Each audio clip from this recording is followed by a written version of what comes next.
안녕하세요. 예수님 흉내내기의 박용식 심원 신부입니다. 오늘부터 제가 쓴 책 예수님 흉내내기, 이 책을 읽어드리겠습니다. 오늘은 그 첫 시간으로 15면 기도에 100% 응답받는 방법을 함께 묵상합니다. 아프리카 사람들은 하느님께 기도하면 100% 들어주신다고 믿습니다. 여름철에 비가 오지 않으면 그들은 하느님께 기도를 올리는데 비가 올 때까지 기도합니다. 결국 비가 옵니다. 그래서 그들은 자신들의 기도가 이루어졌다고 믿습니다. 장한 믿음입니다. 작은 시골 읍내에 나쁜 술집이 들어왔습니다. 애들 교육에도 안 좋고 남편들에게도 유혹의 기회가 생기기 시작했습니다. 보다 못한 동네 신자들이 모여 기도를 했습니다. 그 술집이 망해서 떠나게 해달라고, 아니면 불이 나서 없어지게 해달라고. 그런데 정말로 얼마 후에 불이 났습니다. 술집 주인은 화가 나서 경찰서에 고소했습니다. 천주교 신자들이 기도해서 불이 났으니 보상하라고 요구했습니다. 중계에 들어간 경찰에게 신자들은 말했습니다. 정말로 불이 날 줄은 몰랐고 정말 불이 나리라고는 믿지 않았다라고 말입니다. 신자 아닌 술집 주인은 기도의 힘을 믿었는데 막상 기도를 한 신자들은 진심으로 믿지 않았습니다. 아이러니한 이야기입니다. 유치원 어린이가 말했습니다. 고모, 하느님께 보청기를 해드려야겠어. 귀가 먹어서 잘 안 들리시나 봐. 할아버지처럼 보청기를 끼면 잘 들려서 내 기도를 바로 들어주시겠지? 이번 겨울방학 때 흰눈이 펑펑 오게 해달라고 벌써 며칠째 기도했는데 아직도 안 들어주시는 걸 보면 하느님이 너무 늙으셔서 귀가 어두우신 게 틀림없어. 눈이 와야 눈사람도 만들고 눈싸움도 할 텐데 눈이 안 오잖아. 고모는 어떻게 대답해야 이 순진한 아이의 소박한 신앙에 상처를 주지 않을까 고심하다가 이렇게 대답했습니다.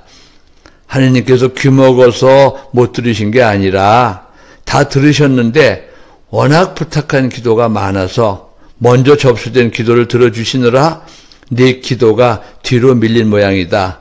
네 기도 차례가 되면 들어주실 거야. 우리 기다려보자. 고모도 네 기도를 들어주시라고 또 독촉해 볼게. 그래서 그 꼬마는 기다렸습니다. 며칠 후에 정말로 한방눈이 펑펑 쏟아졌습니다. 그 꼬마는 고모의 말을 의심 없이 믿고 하느님께 더 이상 잘못된 원망을 하지 않았습니다. 이런 내용의 강론을 주일미사 중에 들은 한 젊은 자매가 찾아왔습니다. 결혼 후 3년이 넘었는데도 아기가 생기지 않아 아기를 갖게 해달라고 벌써 1년째 기도를 했는데 아직도 아기가 생기지 않아서 하느님을 원망하며 하느님을 버릴까 생각 중이라는 것입니다. 그러나 나의 강론을 듣고 마음을 바꾸어 유치원 꼬마처럼 더 기다려보겠다고 했습니다. 그리고 3개월쯤 지났을 무렵 그 자매는 임신이 되었고 때가 되어 건강한 아기를 낳았습니다. 나의 강론이 자매의 흔들리던 신앙생활에 활기를 주었고 냉담 직전에까지 갔던 미지근한 신앙생활을 열심한 신앙생활로 바꾸어 놓았습니다. 예수님은 분명히 말씀하셨습니다. 루카복음 11장 8절에서 구하여라 받을 것이다. 찾아라 얻을 것이다. 문을 두드려라 열릴 것이다. 맞습니다. 우리가 하는 기도는 반드시 들어주십니다. 기도가 이루어질지 의심하는 것이나 이미 이루어졌는데도 이루어지지 않았다고 생각하는 것은 우리의 믿음이 약하기 때문입니다. 우리가 깨닫지 못해도 기도는 반드시 이루어집니다. 문제는 기도가 합당한 것이냐, 유익하고 하나님 뜻에 맞느냐 하는 것입니다. 예를 들어서 공부를 전혀 하지 않은 학생이 100점을 맞게 해달라고 기도한다면 그런 기도는 하나님이 절대로 안 들어주십니다. 아니 100점을 맞지 않게 해주는 것이 바로 기도를 들어주시는 거지요. 만일 그런 합당치 않고 정이 어긋난 기도를 들어주신다면 그 학생은 공부를 안 하게 되고 결국 무식쟁이가 될 것입니다. 그것은 그 학생에게 유익하지 않고 하느님 정의에 어긋납니다. 아직 칼을 쓸 줄 모르는 아기가 엄마에게 칼을 달라고 하면 엄마는 주지 않습니다. 칼은 그 아기에게 해롭기 때문입니다.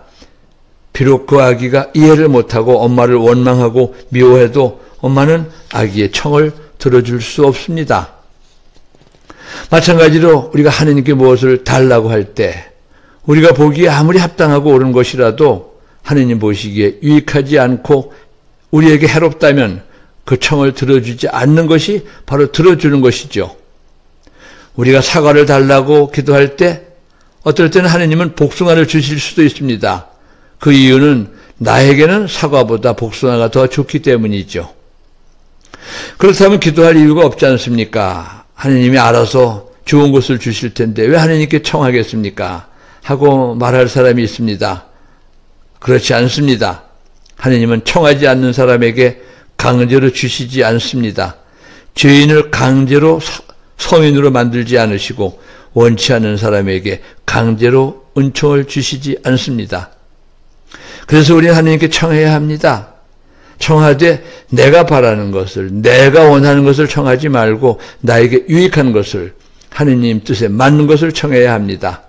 이런 기도는 절대로 거절당하지 않고 100% 확실히 들어주십니다. 아직은 들어주시지 않았어도 언젠가는 반드시 들어주실 것입니다. 그래서 청해야 합니다. 제가 은퇴하고 나서 미국 가서 살까 하고 하느님께 기도했습니다. 제가 미국 가서 살 수 있게 해주십시오. 그런데 이루어지지 않았습니다. 그래서 조금 하느님을 원망할 뻔도 했습니다. 그런데 코로나가 터졌습니다. 제가 만일 미국에 갔더라면, 그것도 뉴욕에 갔더라면 코로나 병에 걸려서 죽었을지도 모르고 잘해야 큰 고생했을 게 틀림없습니다. 그러니까 내가 미국에 안 간 것이 하나님께서 내 기도를 들어주신 겁니다. 나에게 해롭기 때문에, 나에게 유익하지 않기 때문에 안 가게 해주신 하나님의 섭리를 나는 믿습니다. 그래서 하나님께 감사합니다. 하나님께서 이렇게 우리의 청을 들어주십니다. 우리에게 유익하게, 우리에게 도움이 되게, 우리를 사랑하시기 때문에 우리가 하는 청은 무엇인지 다 들어주십니다. 하나님께 기도해야 합니다. 특별히 어렵고 힘들 때 우리가 의지할 분은 하느님밖에 없습니다. 하느님께 청합시다. 하느님께서는 우리의 모든 어려움을 해결해 주시는 사랑의 하느님이십니다. 감사합니다.